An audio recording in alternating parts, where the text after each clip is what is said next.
replacing them with Germans. Oh, good thing they're not giving loyalty oaths to the tavern keepers, eh?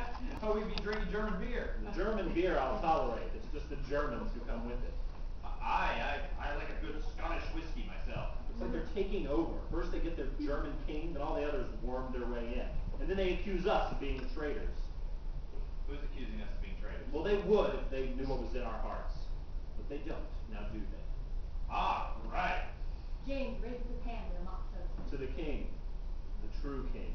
James now raises his second hand as if he has a glass of water, which he holds under his imaginary wine glass. The king over the water. Hear, hear! Before I left home for school, do you know what my father told me, Robert? No, what's that? He says there's another rising could come any time. You really think so? Look around you. It's like we're being invaded. Damn Germans everywhere. People thought it was just the first George, and then we'd somehow get proper Englishmen on the throne after that. Now that they've seen this one, they know it's just going to go on and on. Enough of these foreign kings and their train of lackeys. And not just in the court. It's one thing when it's off in London, it's another when it's happening in your own village, eh?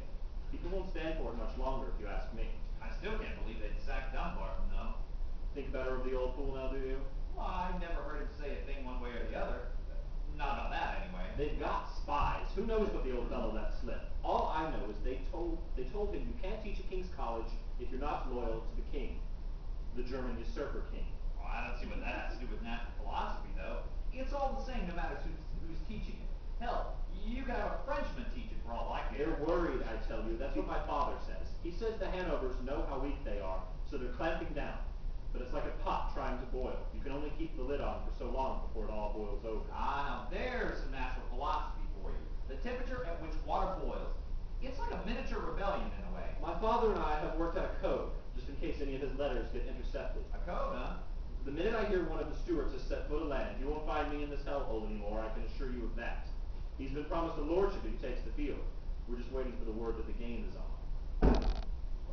What's that? What's what? Oh, I thought I heard something. Maybe it's the damn German, finally.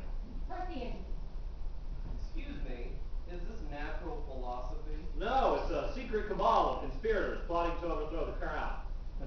Percy, how are you? Fine as old French wine, and you? I wouldn't mind having some of that French wine now if you've got any. I'm not saying, but if you come around to my room after classes, maybe we could investigate, eh? Ah, Percy, you old animal, you. Robert, much obliged for your help last term. You kept the drift. No, I kept getting like a cold from a tavern wench in Stepney. So no teacher yet, or are we teaching ourselves this year? Might do better, at least it would be in English. What are you talking about? Dumbarton got sacked. No harm here. Hey, got some German instead. And he's late. So we're waiting then? Not for long, not if you've got French wine. Dad, I didn't bring a French maid along with it, eh? What's that? What? Well, I heard something. He's Again. always hearing something. I think it's the marbles rolling around. Percy looks out the door. Nobody out there. Not there, over here. He points to the chimney. The chimney, now you've got bats in the belfry, Bob. Probably just some bird. Swallows like to get stuck in them. I know what a bird sounds like. This was no bird. From inside the chimney, we hear. The chimney sweep? Suddenly, Klaus comes down the chimney, stirring up dust and soot. He wears a red suit and carries a large hat. Thought I was going to get stuck there for a moment. I need to work on that. Either that, or work on this. I think I'll work on that. I'll need this to get me through the winter. Who are Redcoats? How Klaus did is you... looking up the chimney. I mean, how did you... So, have you been good boys? Who are you? I mean, came down the... Pardon me. I forgot my manners. Please allow me to introduce myself. Nicholas Christopher von Pringle Klaus at your service, Professor of Natural Philosophy. You can call me Klaus for short. Klaus with a C if it sounds more lyrical to your English ears. It only looks German when you write it out. I'm part Dutch on my mother's side, some Nordic heritage on my father's side, up on Lapland thereabouts. Really just a mongrel lot, actually. Nothing to be afraid of. You're in the army? Army? Oh, heavens, no. But it is a rather festive color, don't you think? Besides, the red matches my cheeks. Or would if I didn't have so much soot over them. how did you... I think the question is more why. We do have doors here in England, you know. The chimney. Oh, just a little experiment I've been working on. Why should one be limited to using the door when there are so many other ways to go in and out? Why should ghosts be the only ones who can pass through walls?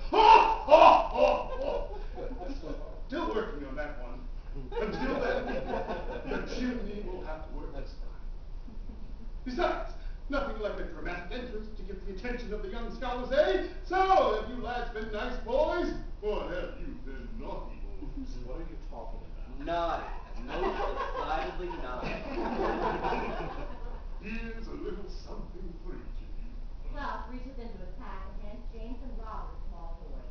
These seem to be small, mechanical, and are generally vague as to what they are. What's this? A tinkerer? They hired a tinkerer to teach us? Not a tinkerer, an inventor. How does this? These are toys. Exactly, because we are here to unlock our imaginations.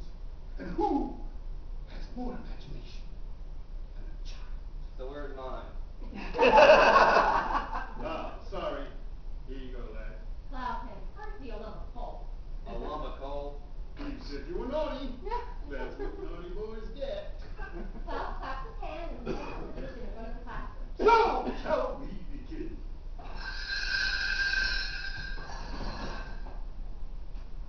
James, Robert, and Percy are drinking in a tavern.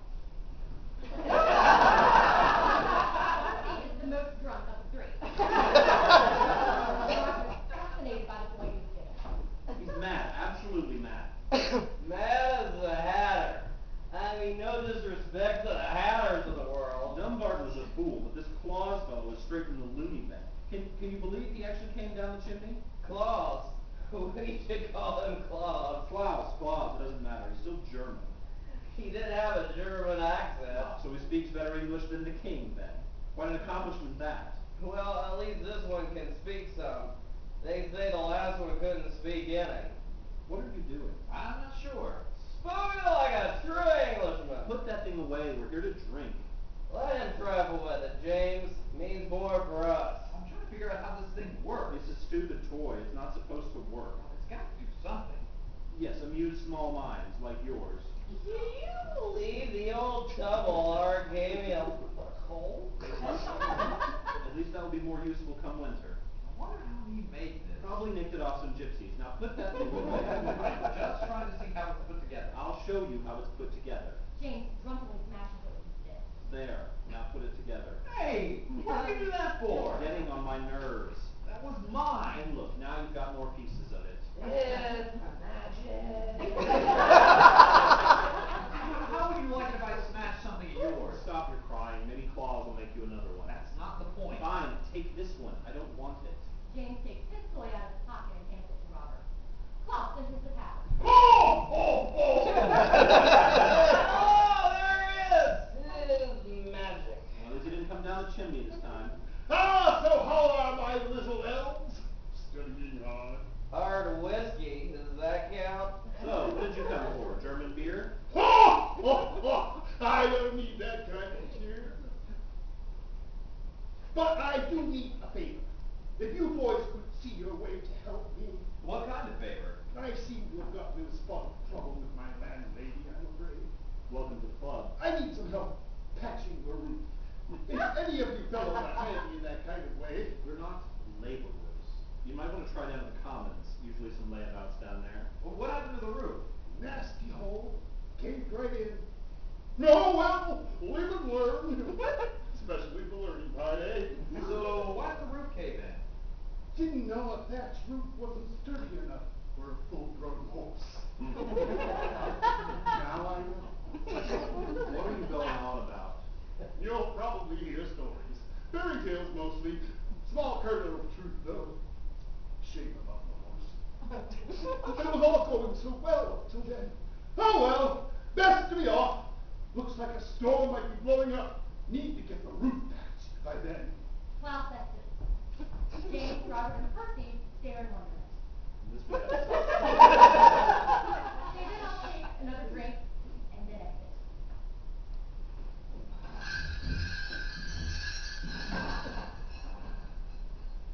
I didn't see a thing.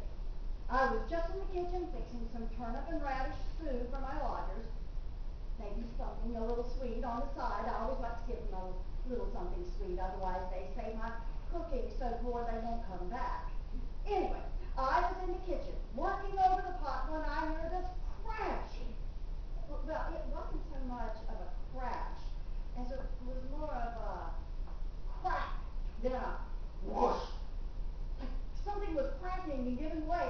So I run up the stairs to see what it was, and this Klaus fellow who's renting the upstairs room is there saying, "Ho, ho, ho, don't you worry, I'll tidy that up quick as a wink." Well, I don't know what he's talking about, but it's my house, so I want to know what I heard. And that's when I hear it. A horse! He's got a horse up there. Broke the roof clean through. I told him he had to get that animal out of there right that instant and fix that roof, or I'd call the sheriff and have him hauled off to the stocks. I don't know how he got that horse out there. And I don't know how he got the roof fixed. But when I came back, the horse was gone, and the roof was good as new. I tried to ask him, but all he did was sit there and smile and smoke his pipe and say, "I had some help from the elves." Elves my ass. That man's a strange one, that's for certain. But he pays his rent on time and he's handy around the house. I still have no idea what came of that horse.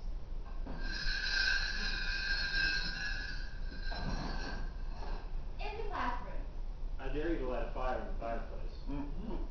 No, it's sweltering in here. I know, I'd just like to see him come down the chimney then. Thanks for running all over cold. So you think he was fudging us on that thing about the horse? Who knows? He's a dodger, that's for sure. Klaus' sack comes flying through the chimney. Klaus soon follows. Oh, oh, oh! I see all my little elves are here today. We're not elves. No? Well, I'm an elf. A right jolly old elf, if I do say so. So do they have elves in Germany? I thought those were only in the Midlands. Oh! Oh, oh! There are elves all over the world. If only you know where to look for them. They say in Iceland, they've even changed the roads around so they don't go through the elf towns. Not that anyone has ever seen them, but they say the Icelanders know where they are. Never been there. Maybe someday. Sounds like a wonderful place to me. So what are you going to do come winter when there's a fire in the fireplace? Oh, a good question. There are lots of good questions in the world. Questions in search of answers. So, does everybody have their books? James waved his for Klaus to see. Yes, sir. Here. Good. You ought to read them. Whatever they say, that's the current state of knowledge about the natural world. So you're not going to teach us anything? Oh, I certainly hope so. But you're all young scholars. You can read. I recommend it. Highly.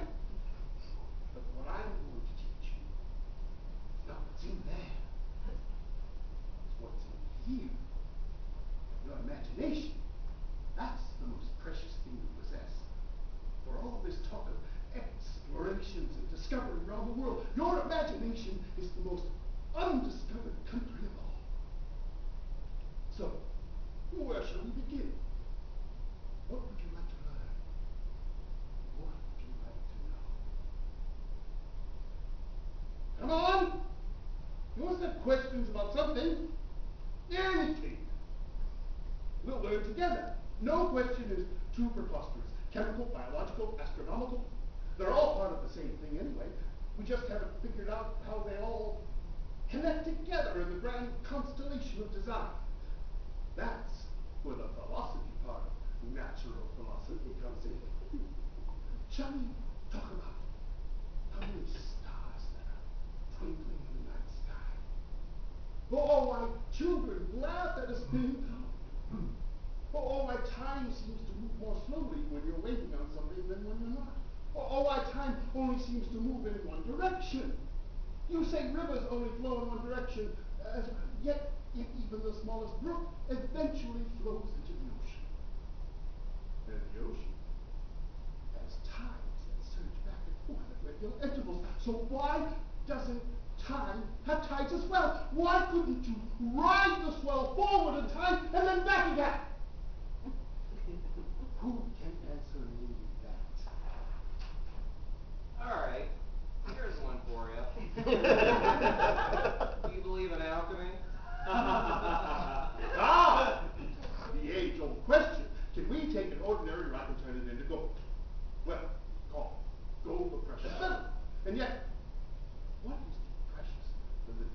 one feels in one's own heart when one has performed an act of kindness for others. For that we could all St. Nicholas bringing joy to the lives of children. So why should we waste our time on mere rocks? Answer me that. Spoken like a true philosopher. Klaus pulled some candy from his sack. And for you, a stick of peppermint. Please, it's not a lump of coal. All right. So here's another one for you. Klaus, when is man going to learn how to fly? Another excellent question, and one that's right up my alley. Or my chimney, as it were.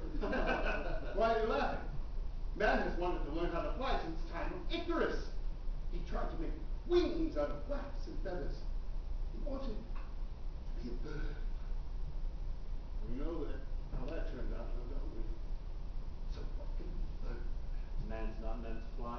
And if he is, don't use wax and feathers. Exactly!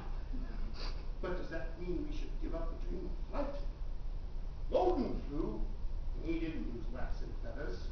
Oh, who? Sorry, we don't trifle with Irishmen. What? Surely you've heard of Odin, king of the great Norse gods.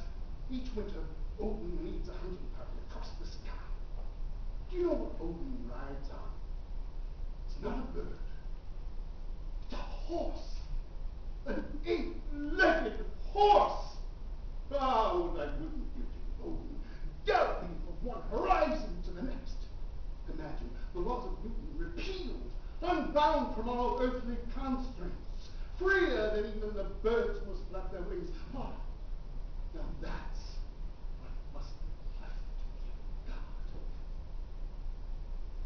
But how does the horse fly? Not very well.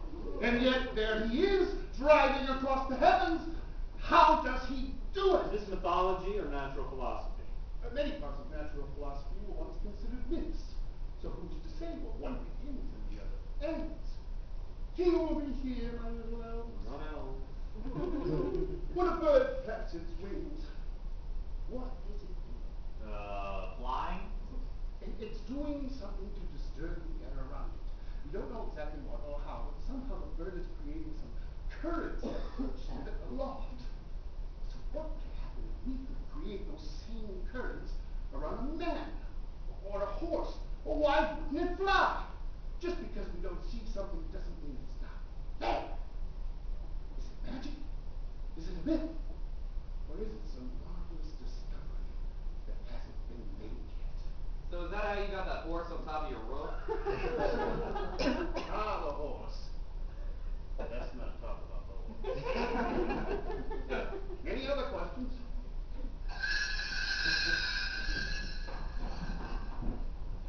I feel him up there all hours, banging and hammering.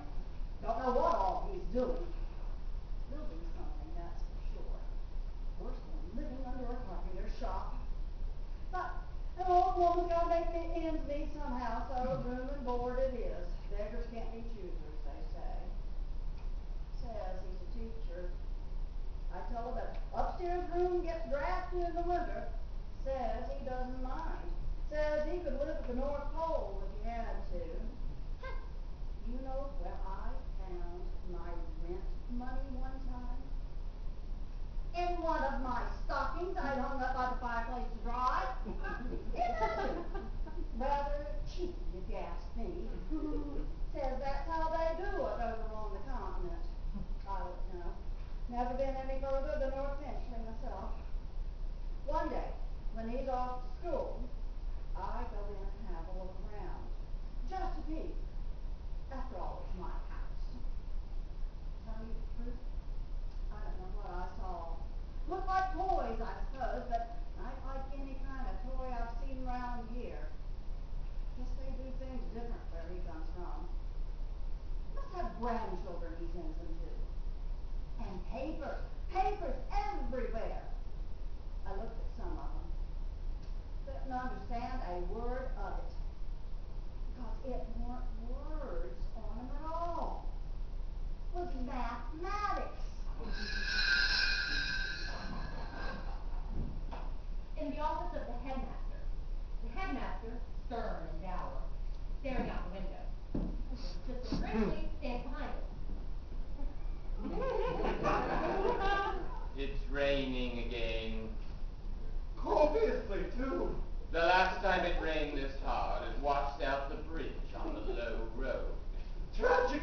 do, as I recall.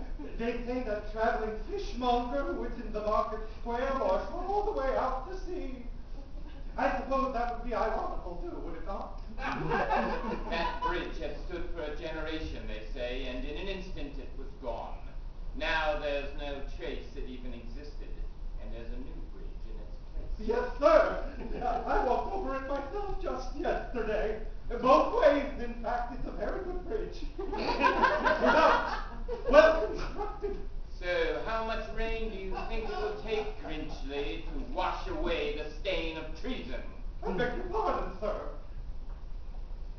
And Mr. Yancey sent us a letter. It seems the Crown has not seen fit to approve our request for even small remittance this term. Terribly sorry to hear that, sir. That must be quite a blow. One would think an institution named King's College would be able to claim some support of the king, would you not? Yes, sir. Yes, I would.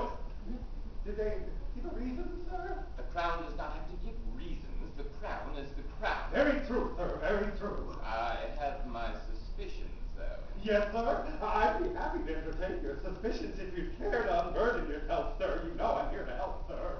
It seems King's College is regarded as being supportive of the wrong king. The wrong king? I don't follow. Oh, you mean the Jacobites, sir. The pretender, that king. The true and rightful steward heir to the British crown. Or blaspheming tyrannical traitor, depending upon your point of view. I don't know where they get these ideas. Perhaps because we raised the king's standard in the 15, the Stuart king, that is.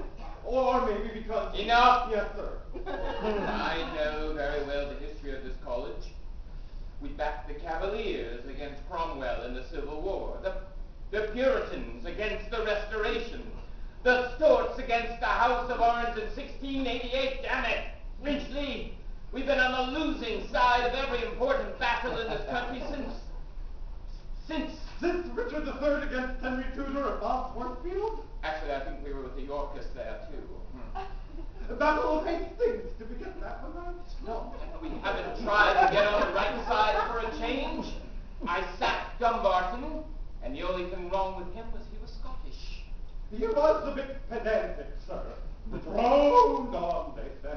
He also had a rather unfortunate habit of dressing up in women's clothing from time to time. I believe they're called kilts, sir. You know how the Scottish are. Yes, and sometimes the wind blows the wrong way, if you catch my drift. Oh, dear. I even hired that German to replace him. Figured that would show we were falling in line with the new regime. Sent off to Berlin for him. Didn't care who they sent us, just send us someone. Also, we could say, why, look, we even have a German professor on our faculty. Perhaps the king would like to endow his chair. No luck? Evidently not. So now what? So now we still owe £2,500 in back debt and taxes without so much as a tuppence in the cupboard. How are we going to pay that, sir? How else will make the students pay more? Oh, very good, sir. A wise strategy, very well considered. Shut up, Grinchley. Yes, sir. We might need to offer a sacrifice. What kind of sacrifice would that be, sir? A human one, of course. We're advocating cannibalism now? That doesn't seem very cricket. We're not playing cricket, Grinchley. We're playing something else. Something far more dangerous. Tennis, perhaps, sir. Checkers, dice. I was never very good at games, sir. They think this institution grows traitors the way a fallow field grows weeds. Very well, then. We'll find them some traitors. But where shall we find them, sir? These traitors you speak of. We'll root them out. We'll make an example of them, and by doing so, we shall prove our own loyalty. Perhaps then the king will show his gratitude and grant some small remittance, enough to pay our debts and close this miserable school without us winding up in the debtor's prison. I'm not sure I'd like the debtor's prison very much, sir. Perhaps they could send me to the colonies instead. It's either that or tell that Klaus fellow to discover a comet or some other celestial wonder that we could dedicate to the king. Yes, sir. Straight away, sir. So, how is Klaus working out anyway? Oh, that. Yes. Well, I've been meaning to speak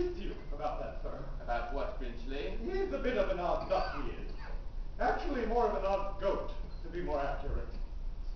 But at least he's sober and shows up on time. Excellent.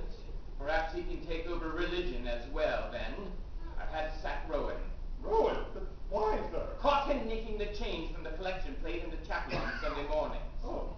Yeah, I'll talk to Klaus about that comet then. I'll tell him he needs to find it tonight. Bridgeley, Yes, sir? it's raining. Ah, right. Well, within the fortnight.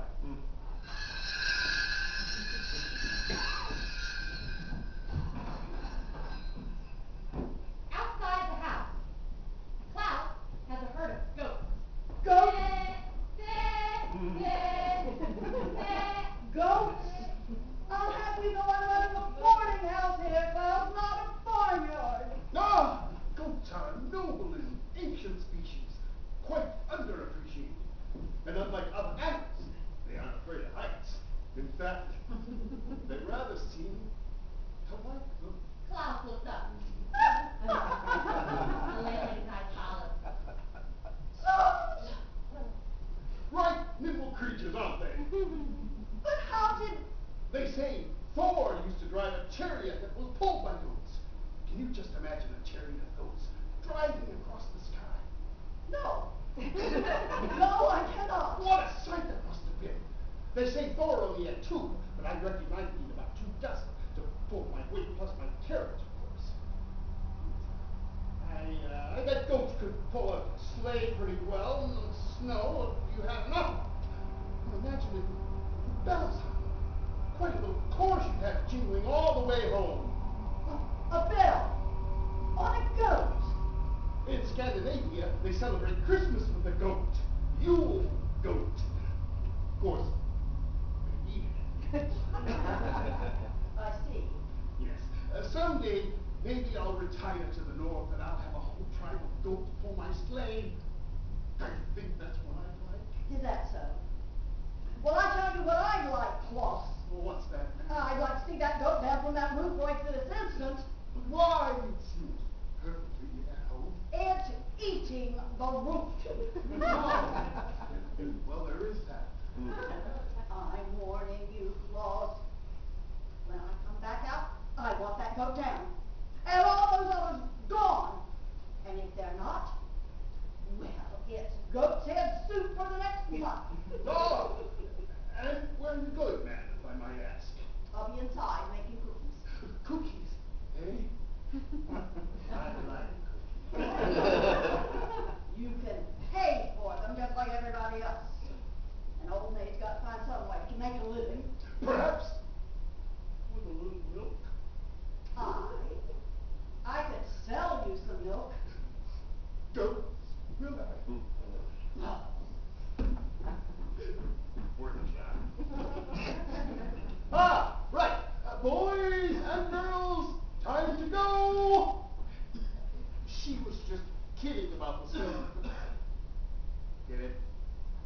Kidding. Oh! Oh! Oh! In the classroom, Robert is alone. He's studying the toy that James gave him, trying to understand it. After a bit, we hear Klaus. He's been in the room all along. Do you know what it is? What? Where did you? Well, I didn't see you there. I like to surprise people. Good. Good surprises, of course. People have enough of the other kind. I think one day a year should be set aside for only good surprises. Oh, you mean like Christmas? Christmas is a very fine holiday. What then for Christmas every day? He hates the toy. Do you like it? Well, it isn't really mine. This is the one you gave to James. Well, it's yours now, I see. Yeah, I lost mine, so he gave me his. Oh, how generous. Yeah. Not especially believable, but generous nonetheless. I think you're the one being generous. I'll put that down on my list. What do you mean list? What kind of list? Oh! Oh! Oh! My naughty and nice list, of course. So, do you like it? Yeah, but well, I don't know what it is. I'll let you in on a little secret.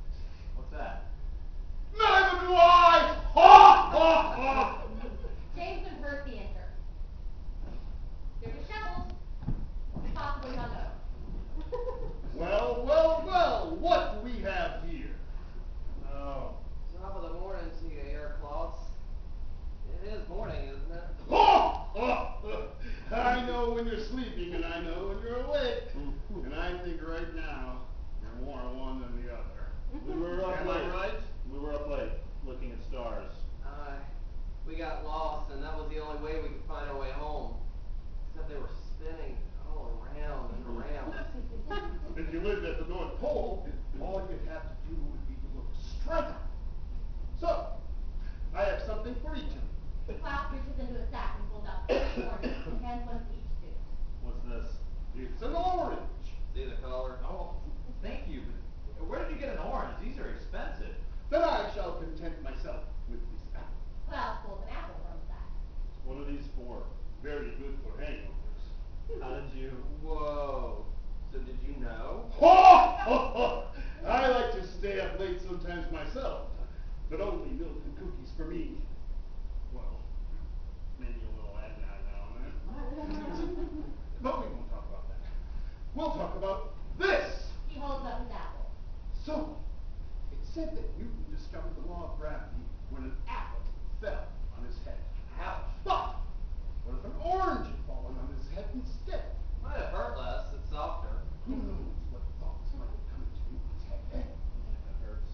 So why does the apple or the orange only fall down? Why does gravity only pull one way? What if gravity could pull both ways? Or what if one could change the flow of gravity? Perhaps then the apple would fall back onto the tree. Then This isn't making any sense. I think this would have made a lot more sense last night. Quiet, he's trying to teach. He's teaching rubbish, is what he's teaching. James. Oh, oh, oh, skeptics, I see. But you need to see the wind to know that it is blowing. The wind can change directions, sometimes without warning. Why doesn't gravity? Klaus now pulls a small hand fan out of his sack. With nothing more than a fan, we can create our own little wind. So what would it take to create our own little sphere of gravity, eh? Think on that for a moment, my little Alice. And when you come up with an answer, then I shall give you one, I will give you a passing grade. Stanton fans himself. Very hot in here, don't you think? Thought they told me England was a cold climate.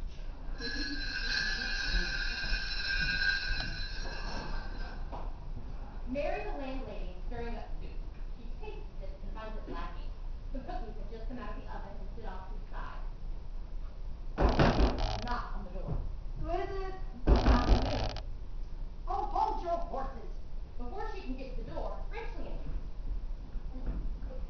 Pardon me, ma'am. I do hope I'm not intruding. You are. I'll just be a minute, ma'am. Are you the mistress of this establishment? Hi, Mary Holiday, if you must know. What's your business? I understand you rent rooms? Room and board. Pay by the week, cash up front, no credit, no drinking, no gambling, no brawling, no visitors of any kind unless they wipe their muddy boots before they come in. Any questions? Just one. Is this where Mr. Klaus takes his meals? Well, I can't speak for where he takes all his meals. Well, then, is this where Mr. Klaus is lodged? Ah, he was lodged once, wedged in tighter than a burn bomb hole. But he saved me having to hire a chimney sweep, he did. I mean, ma'am, is this where he makes his bed, then? I beg your pardon, sir. This is strictly a boarding house, not a house of ill repute. I don't care if there is more money in it.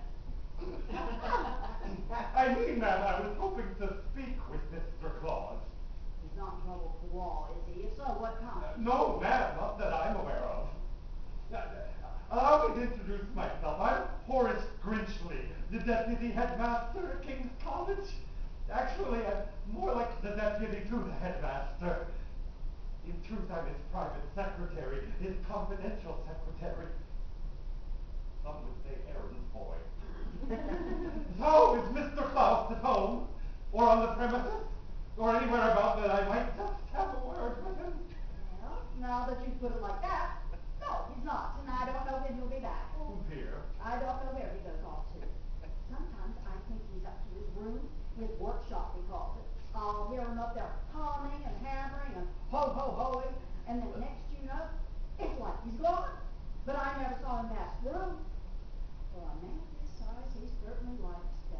Yes, ma'am. I suggest you come back about supper time. Between you and me, the man never misses a meal. I see. So what is for supper tonight, ma'am, if I may ask? Goat soup. One on, chilling of old. Don't tell him that I nicked one of the little buggers when he wasn't watching. I think I'll settle for one of the cookies instead, if you don't mind. To yourself. Bridgely takes several cookies. These are good. Must survive, man. That'll cost you. Oh, here's the shilling. Bridgely exits. I don't know why nobody ever wants to eat my soup. In a tavern near the college. Empty liquor bottles were thrown about on the table along with some glasses of water. James, Robert, and Percy are drinking and carousing. The scene opens with them laughing uproariously. Wins, another round. And after you brought a round of ale, how about a round with you? So I've got something to show you. Is it those French playing cards? Deal me the queen of hearts.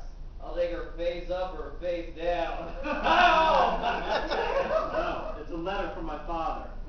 It looks like algebra. What's he doing now? Calculating pi out to 100 places like we had to do for Dunbar last year? No, it's in code. The key is in Shakespeare, the Scottish play. Ah, nice touch. Scottish play for a Scottish king. Written especially for the King Stuart, as I recall. So my father, he tells me, James looks around to make sure no one is listening. he tells me the rising won't come until next year. Next year? But I thought you said... Too late in the season for marching. Plus some complication with the French. The French are always a complication. Such sweet lesson.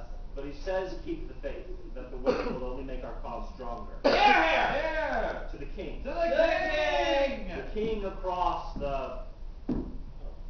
What's wrong? Oh. Oh. What's this I see here? Nothing, sir. We were just... Nothing? Nothing. This doesn't look like nothing to me.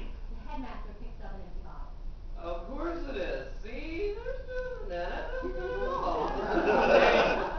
Shame. But I shouldn't be surprised to find you degenerate creatures here. In my day, one would never find young scholars inhabiting an alehouse.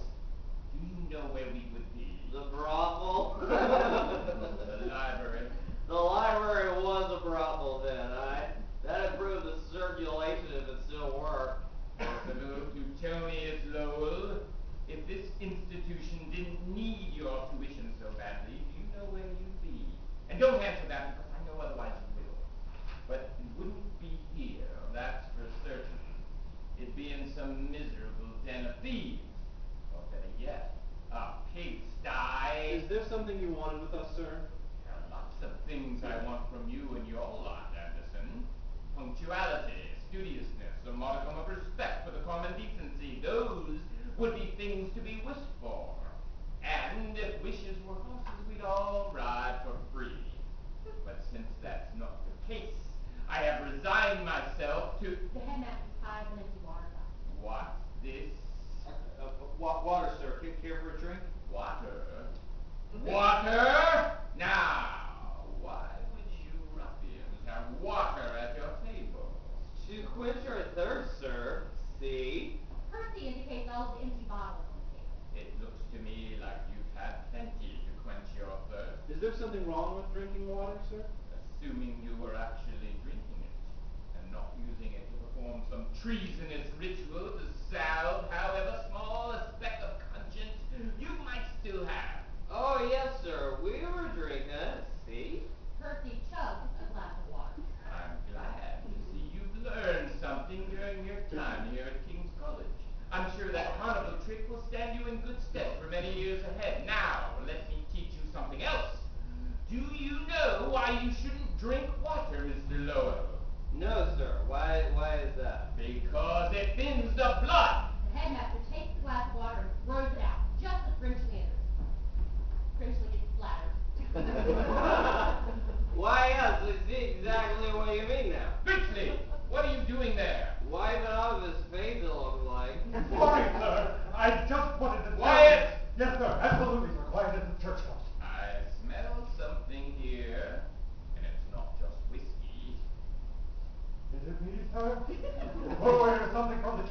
I smell the foul stench of treason. I don't know where it's coming from, but I'm here to warn you and all your sorry compatriots. Treason will not be tolerated in this institution. Here at King's College, we intend to inspire loyalty to the crown, even if we have to beat it out of you. Is that understood? Yes, sir, absolutely, sir. Sir, I'm not sure that makes much sense. If you want to inspire somebody, you That goes for everybody. Yes, sir. Where there's smoke, there's fire, and there's so much smoke at this college, you could cure a ham. I'm here to tell you, I intend to find that fire, and when I find it, I intend to stamp it out. Do you hear me? I intend to stamp it out. Stamp. Oh, shut up, Greasley. Yes, sir. Any word on that comment? Well, that's what I came to tell you, sir. I haven't been able to find Professor Klaus, Well, sir. don't come in here and tell me that. Keep looking. Oh, yes, sir. Right away, sir. Straight away, sir. On my way, sir. Grinchly exit. As for the rest of you, I want to see you studying something other than the tipping end of an ale bottle. The headmaster exit. Whew. Well, he's on the tape for sure. Silly gob, doesn't he know it's not ale, it's whiskey? Fine, Scotch whiskey. Speaking of which, is that witch ever going to bring us another round? The boarding house. A tray of sweethearts sits cooling. Marion is carrying a basket, whistling a happy tune. I don't know why they don't like my soup. I thought it was fine soup. Maybe the goat didn't think so, but I did. Now, where's my cutting knife? She looks around with increasing exasperation. Everything in the kitchen that has some iron in it is missing. Blimey, I have been nicked. Thieves! Thieves! I've been ransacked by a pack of thieves. They cleaned me out. Not a thing left, not a thing. I am ruined. I go out for just one trip to the market and they burgle me. Klaus enters from his room. I have the most extraordinary thing to announce. I don't know why I didn't think this before. Why? Oh, what's wrong, man? Look around. What do you see? A plate of sweet tarts. All my cutlery, knives, spoons, forks, gone. Dishes, plates, cups, gone. I know what happened to some of them at least. You do. Oh, yes. Tragic tale of love. The dish ran away with us. I am being serious. Just trying to help, man.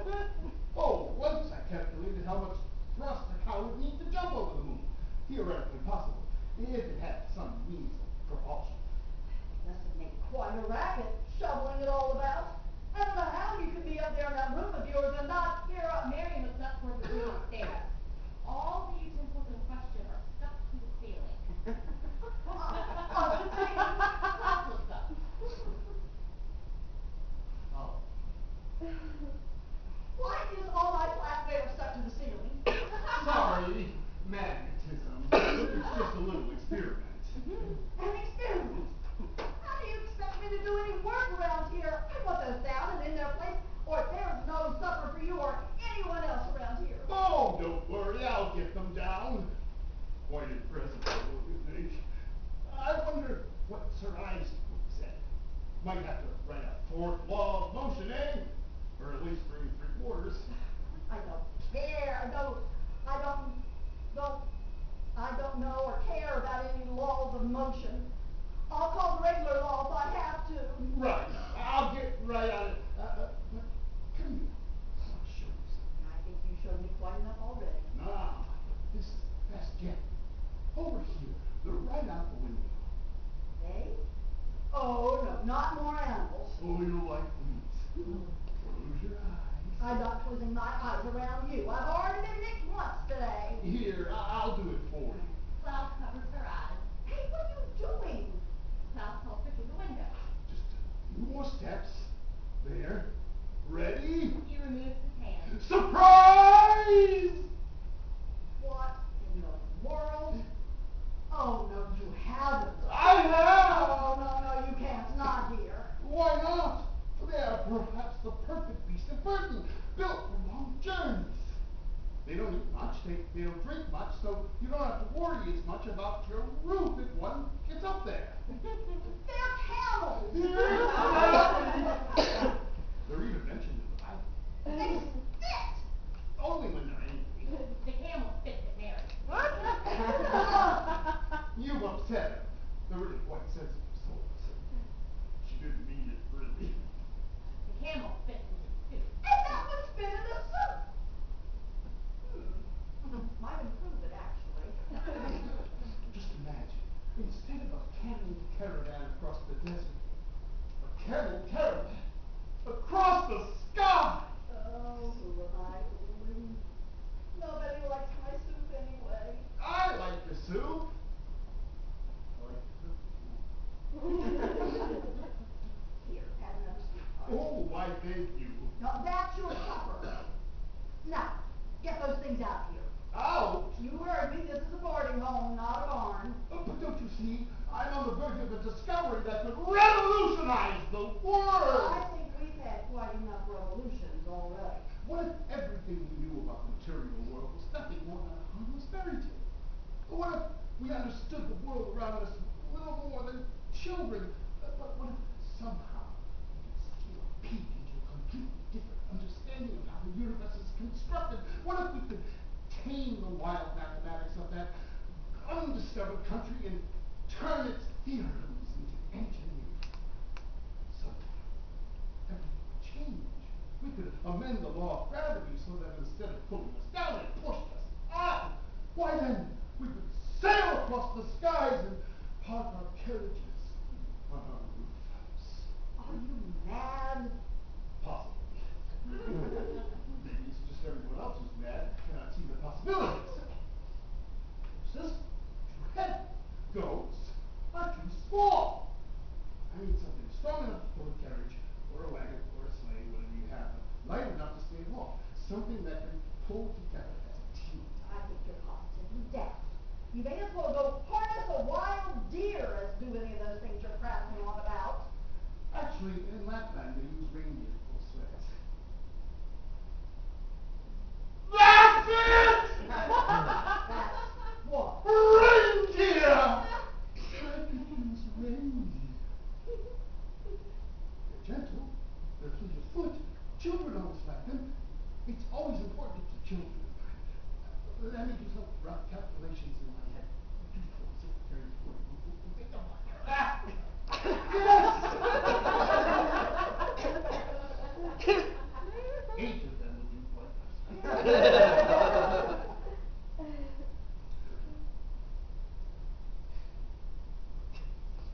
Oh, yes, reindeer, that's it. Oh, thank you, thank you.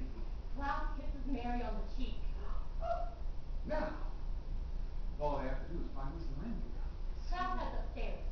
And get rid of those camels. Yes, ma'am, straight away. Klaus exits. And give me back my utensils. All the utensils stuck to the ceiling fall to the floor. Mary lets out an exasperated sigh. Then feels her cheek where Klaus kissed her, and we sense a moment of tenderness and reflection. From upstairs we hear, Oh,